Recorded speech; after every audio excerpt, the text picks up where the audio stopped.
I've got a box of 19 cameras that are all untested that we're gonna test. And the first test that we're gonna do is making sure this camera here is waterproof. We'll go ahead and set that down here. And we'll come back to that here in a little bit. Let's start with the first camera. My dog is actually here helping with the filming. Hey River, how you doing, buddy? The first camera we are gonna start with is this Nikon Coolpix B500. And I've sold this camera a lot over the years, and if you're new here, my name's Kevin, and I've been a camera reseller full-time for 7 or 8 years, and I've been doing it on and off for the last 20. I've also been working in the camera world for a pretty long period of time, working directly with brands like Nikon, Canon, and Sony to bring their cameras to market and to sell on the websites of the company that I used to work for. So most of my professional life has been working in the camera world. I picked up this Nikon Coolpix B500 along with a number of other cameras. I noticed immediately that it had corrosion in the battery tray, and as a result I didn't end up paying a whole lot for it. I actually made a video recently about how to clean this, so we'll go ahead and do that process for this camera and see if we can get it into working condition. I've got a number of things here to help me in this process. We've got some cleaning solution. It's technically a latex paint remover, but I found it works really well to get rid of any greasy or grimy buildup on cameras. I've got Mother's Back to Black. This is a really good plastic restorer, rubber restorer, and I use it on grips of cameras if they have any issues with discoloration, or kind of brings the black color back to life. I've got a little bit of vinegar, which we'll use here in a second. I've got batteries, I've got some cotton swabs, and I've got some Q-tips. And I also have a wire brush just in case. So we'll use this vinegar here and a couple of the Q-tips because it looked like some of that corrosion went back into the battery tray quite a bit. Okay, yeah, so we've got some here and we've got some in there. So I'll use a Q-tip to get in there, and then I'll use a little bit of spray on here. Let me go get a paper towel real quick. Okay, we'll do a little spray of vinegar here. Then we'll get a little bit on the Q-tips.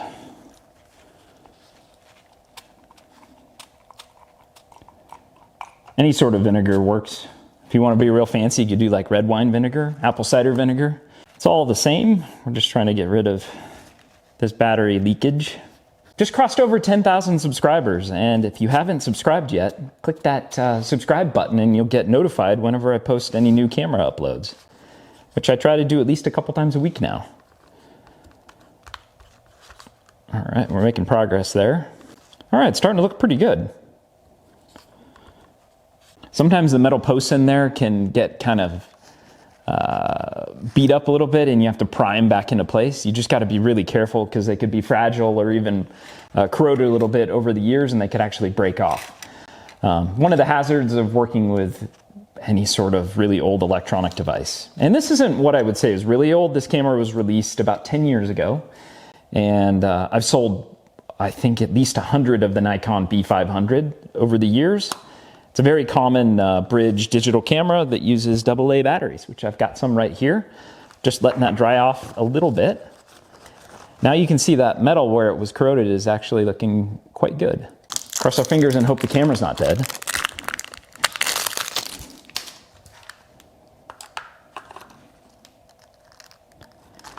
And if it is, we didn't pay much for it, so it's not the end of the world. Ooh, got a green light up on top, and the LCD pops on. So this went from a non-working camera to a functioning camera.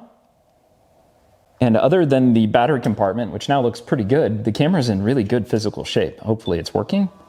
Lens moves out. Little noisy, just common with this model. More than serviceable 40x opticals range on this camera. And this camera does not sell for big bucks. In good shape like this is, paired with a memory card that's already in there, you'd be looking at a value of around $100 on this camera in today's market on a website like eBay. So that's a great start. Let's go ahead and move on to that waterproof camera we put in the water and make sure everything's looking good. All right, here we go. I don't normally test like this, but I thought it'd be fun for the video. We've got an Olympus Stylus Tough camera. And this is kind of to simulate any sort of condition where you'd be scuba diving or snorkeling and actually have it physically in water, probably salt water, for a pretty long period of time. So just pulled it out. We'll put that water off to the side. I'll go ahead and dry off the camera here with my microfiber cloth.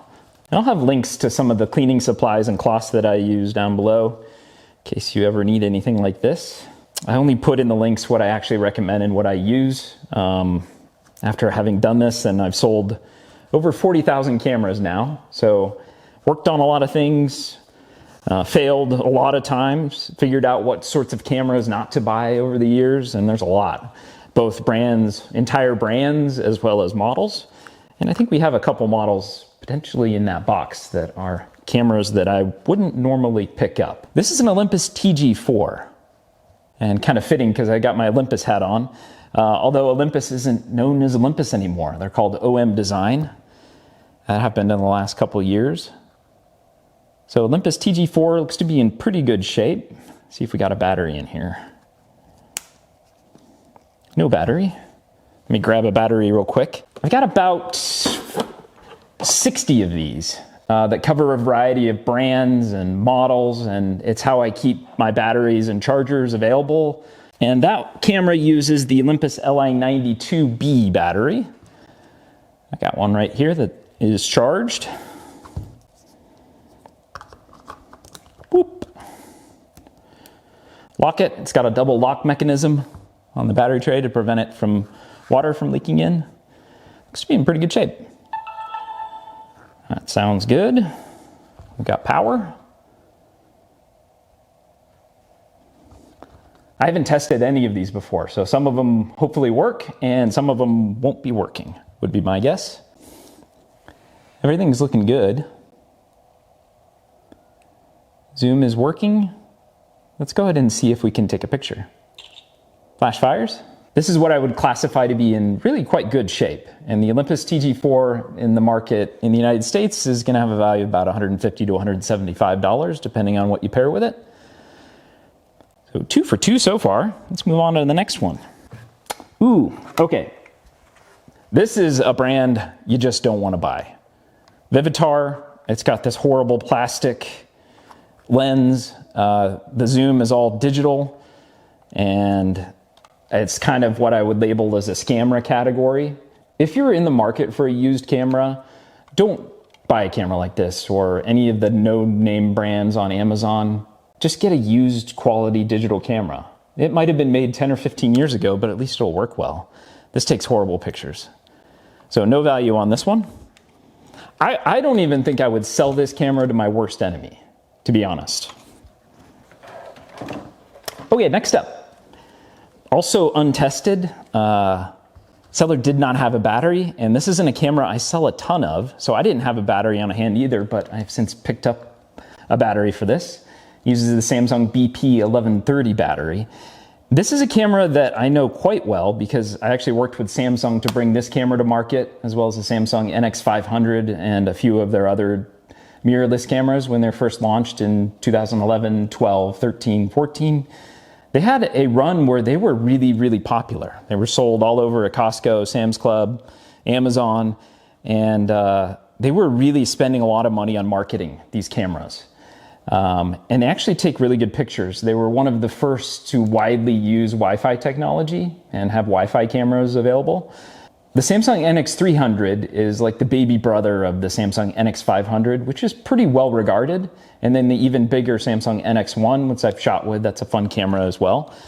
And I really enjoy shooting with this. It's got a pretty small form factor. And there's not a ton of native lenses, and there wasn't really any aftermarket lenses sold for the Samsung series. There was a few, but most of the widely used lenses on Samsung were made by Samsung. So they've got a really nice Samsung 16 to 50S lens that I enjoy shooting with. This is just the standard kit 20 to 50 lens.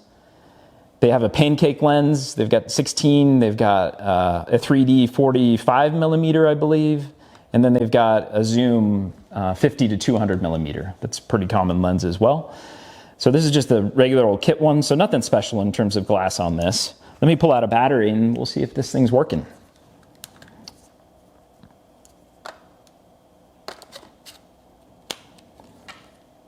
Power, power, power. We got power.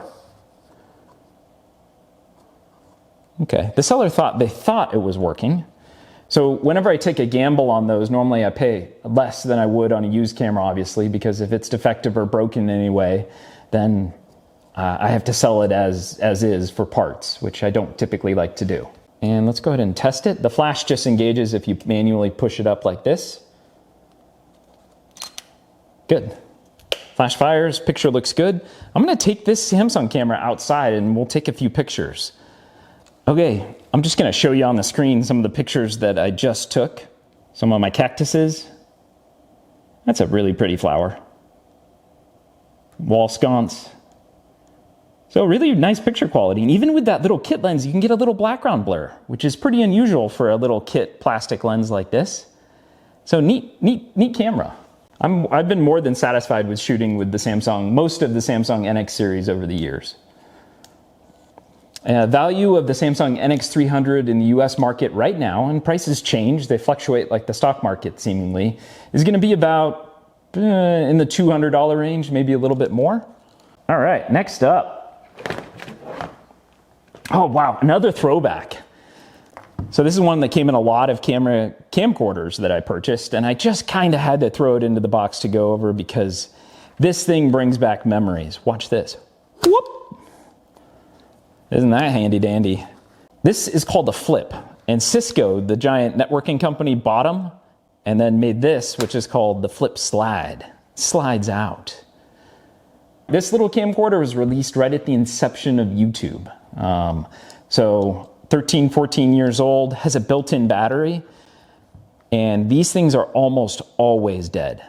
Like, I've come across many over the recent years, and almost all the time, you flip out the USB, you plug it in, and it never powers on. So I have seen some videos on how to replace the internal battery. Those are sometimes just as expensive as the unit itself, so probably not worth it to fix, but kind of a neat piece of nostalgia. Takes me back. All right, next up, we've got an Olympus C5050. This is an old guy, I think 4 megapixels? 5 megapixels. Released, I think, around 2005. So it's been out for 21 years. Got a crack on the top LCD, unfortunately. But otherwise it looks okay. So the first thing that you'll want to check is the AA tray. That's what can cause most of the problems with these, other than sensor issues. So let's get some AA batteries and see if it turns on. What memory type does this use? Oh, compact flash. Ooh, or XD. It's got a dual memory slot. You choose XD card or compact flash. Okay. Doop. Oh, it was already set to on? Just automatically. Yeah, it was set to on. Okay. Lens moved out. Let's hit quick view. So what I want to check here is just make sure the LCD is working. So we'll hit quick view. And there we go. We got live view. Seems to be working okay. That's good. Got a massive 3x optical zoom on this. Hee hee. Okay, let's try taking a picture. Oh no.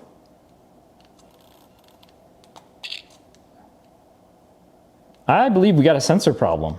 So the shutter is firing and it's taking a picture, but look what happens. We'll take one real quick. We've got horizontal bars there, and I believe that's some sort of sensor issue. So unfortunately, this camera is not going to have any value. If it was in working condition, even with that top crack, you'd be looking at a value of in the $30, $35 range. So no value on this one. That's why I do like to test and actually take pictures with the cameras that I test, obviously. But we will salvage this compact flash card and see what we got in there. 128 megabytes. Okay, next up, Sony DSCW650. It's another one that came in a lot, and it's got an issue with the battery door. It's not shutting properly when you latch it. So sometimes when these get dinged around the corners, you'll have a battery door issue resulting in it not shutting properly. So that can normally be fixed with a little piece of tape. And there could still be some value here. This uses the Sony NP-BN1 battery. It's got one in there. We'll see if it's going to work. If not, I've got some in my little battery stash over here.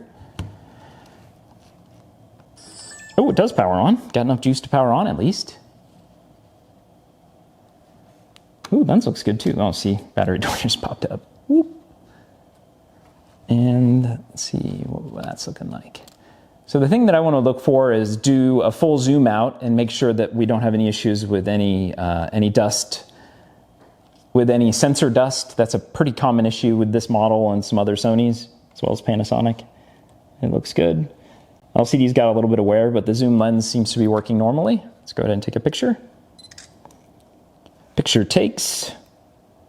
So the camera is working fine, but it's just got the battery latch issue. So that will affect the value. In good working condition, the Sony DSCW650 would have a value of about 150.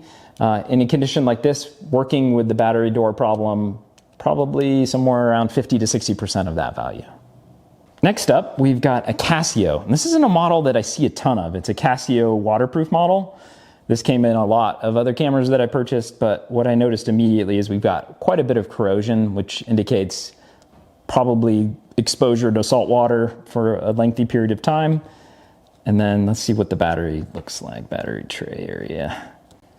Oh yeah, door is even really hard to open. Gosh, dang it. Uses a Casio NP80 battery. There's a ton of equivalents from Fujifilm and Olympus that are interchangeable with this particular battery. And I got one of those down here we can try. See if this camera turns on.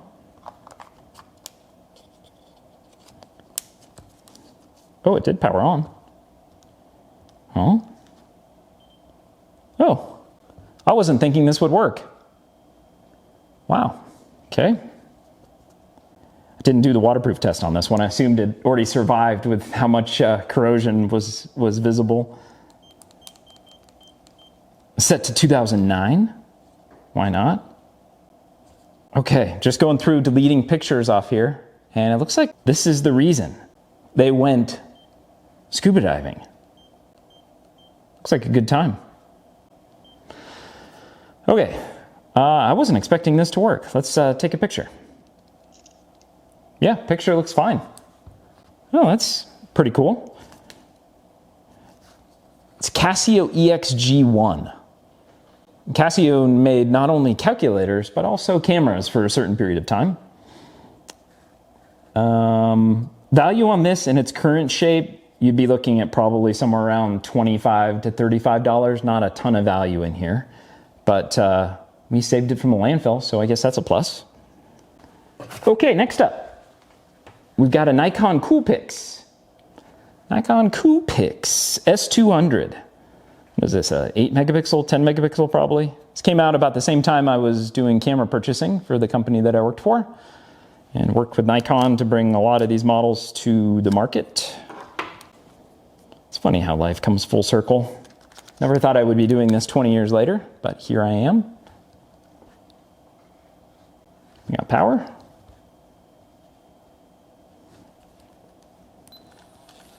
Lens moves out good, lens looks good. What you'll see a lot of the times is lens scratches. So that's something you gotta watch out for. Let's take a picture. Neat. So this is a camera that when I started selling used cameras a lot, maybe 8-10 years ago, with how rapidly technology was changing at the time, this would have only sold for like 20 or 30 bucks.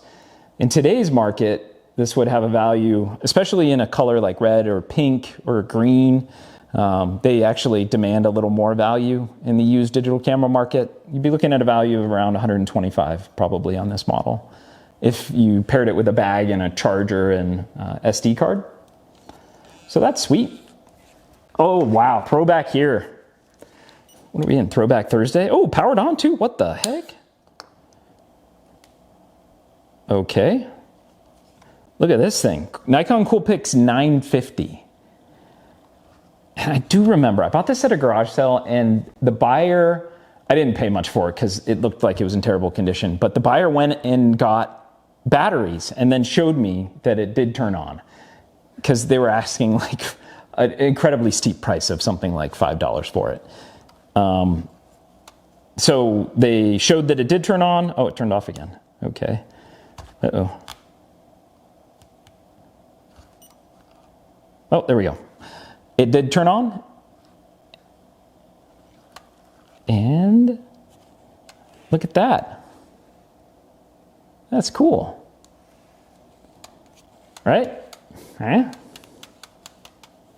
This is also what caused this camera to malfunction a lot, is by doing that, it's all connected through the centerpiece right here that doesn't rotate, and it caused a lot of cable disconnections and issues with camera performance. So the more that you do that, the more likely it is to break. That mother's solution that I have, you could actually use that right here. So what happened here is there was actually a rubber grip that came off of the camera. Let's see if we got a memory card in here. Oh yeah, there is. Compact flash again. Look at this, comes right out of by the AA batteries. Got a 256 megabyte card in there. And let's try taking a picture and see if it works. There we go, cool. So this camera is working. I wasn't sold a bill of goods. The Coolpix 950, not much value. In the used market in the United States, this is gonna sell for about 25 or 30 bucks. But anytime I see a camera around at a garage sale, I'm probably gonna buy it if it's reasonably priced.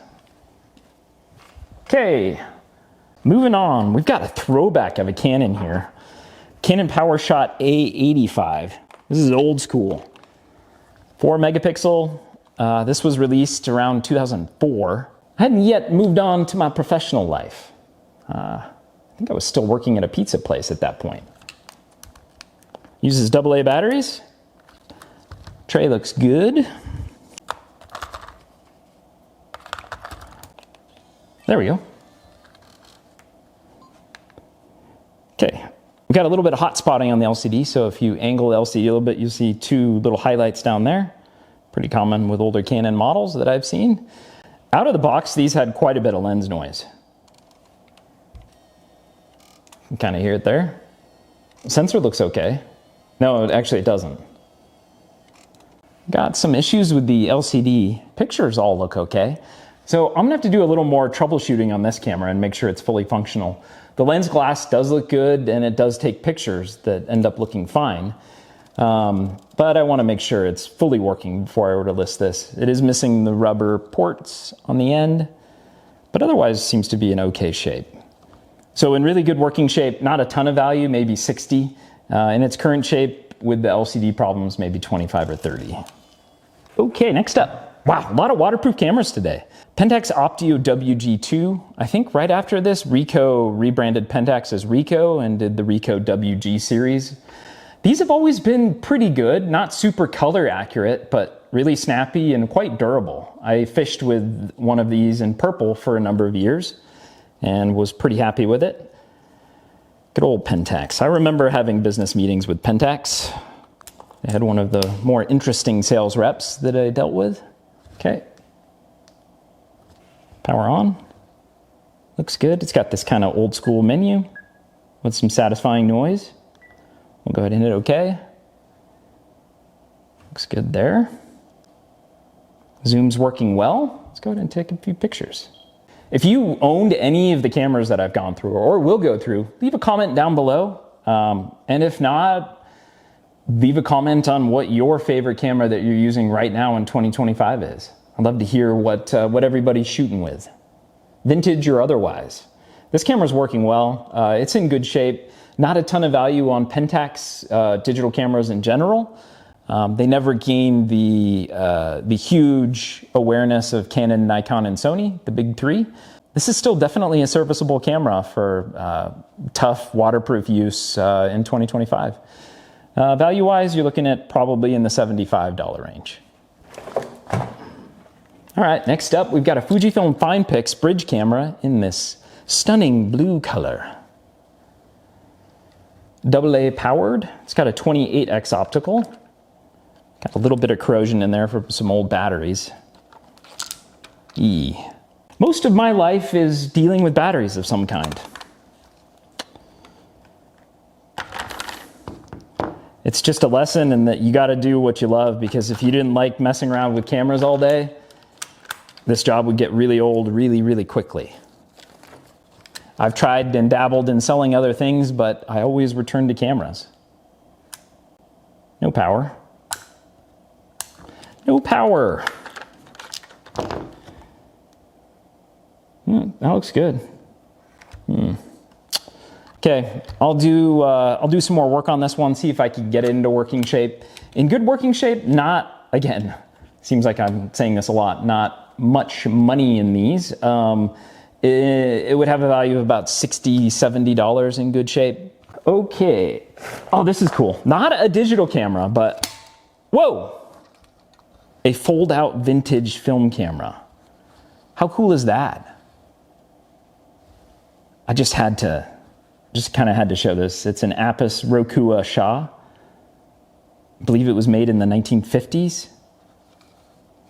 Quite a bit of patina wear from use. I don't sell a lot of vintage photography gear. Don't do anything with medium format cameras or anything like that. So this is one that I would sell untested, but definitely a neat throwback.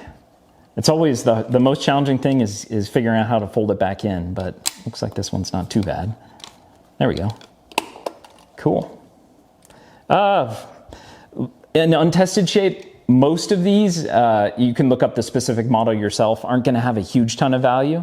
This one probably in the $25 to $30 range. If they're fully tested in great shape or specific models and brands that are really popular, I mean, they can sell in the hundreds for sure. Okay, Nikon Coolpix S60, about a 10 or 12, yeah, 10 megapixel. This, I remember when this came out. So no optical viewfinder or even digital viewfinder. It's all one LCD. And this was really big for back in its day, 3.5 inches from corner to corner. The problem was, since there's no buttons anywhere except for the shutter button on the top, if you have an issue with the LCD, it renders the entire camera unusable. So that's unfortunate. Got an old battery in here. It uses the Nikon E10, and I've got a replacement we can try. We've got an SD card in there too. Okay.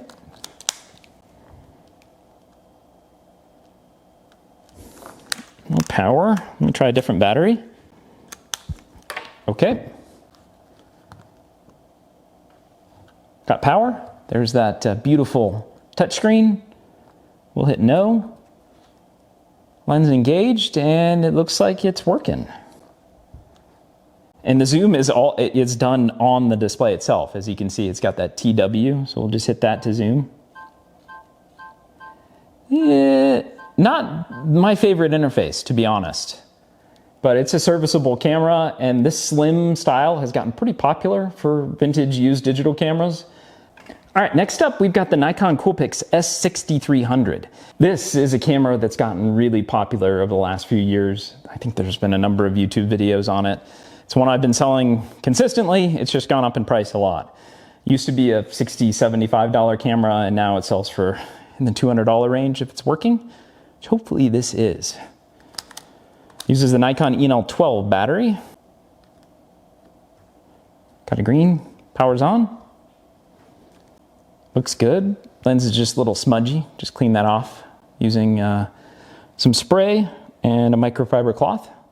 Lens is a little bit noisy. The most common issue I see on this and the S6200 and S6100 is lens glass scratches. The way that the lens recesses, the lens itself is a little more concave, and it seems that that lens cover kind of gets stuck and creates scratches because it's kind of sharp. Flash fires, this looks good. So right now, as of this video, like I said, probably in that $200 range for this with accessories, but could go up, could go down. Never know. All right, next, we've got a Canon PowersShot SX400, really small, compact bridge camera. And this one's got a 30x optical, pretty good range on it. This was kind of the budget line below the SX series, like the SX50, SX60, smaller form factor. Wonder how much time I've wasted putting in batteries the wrong way. Probably hours of my life that I'll never get back again. Power's on. Looks good. Oh yeah. Manual flash. Pop it up with your finger. Whoop. And then you can take a picture. Make sure we're in a manual mode where the flash fires. Sometimes it takes a second or two for the flash to engage. There we go. Looking good. Another working camera.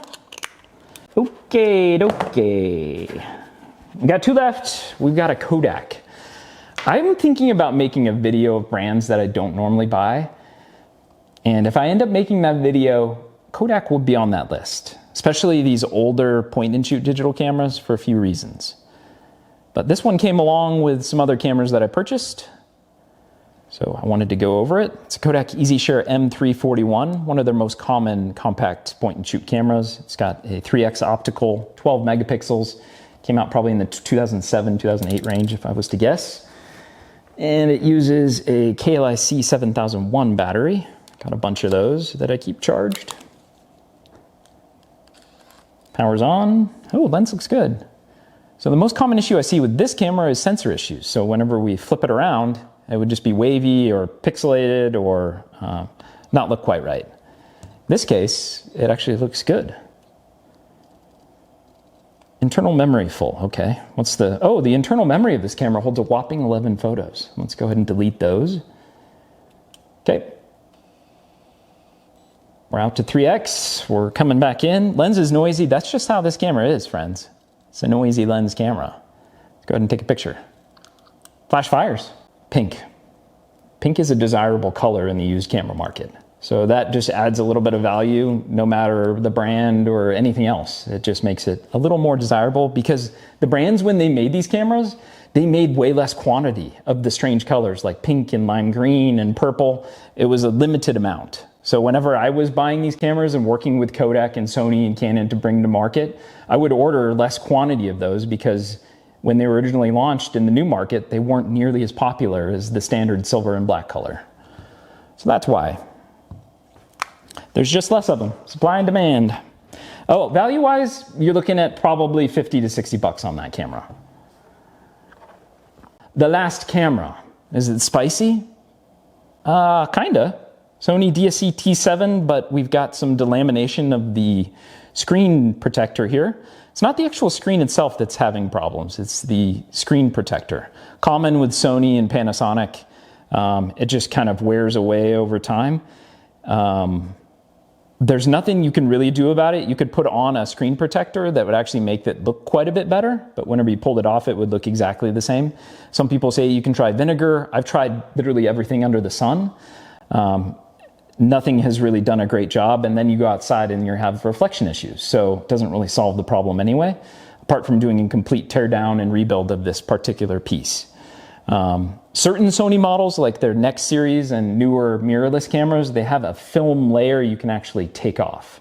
But this older model does not, to my knowledge. Let's see if it's working. What do we got in there? BD1? Yeah, BD1 battery. Whoop.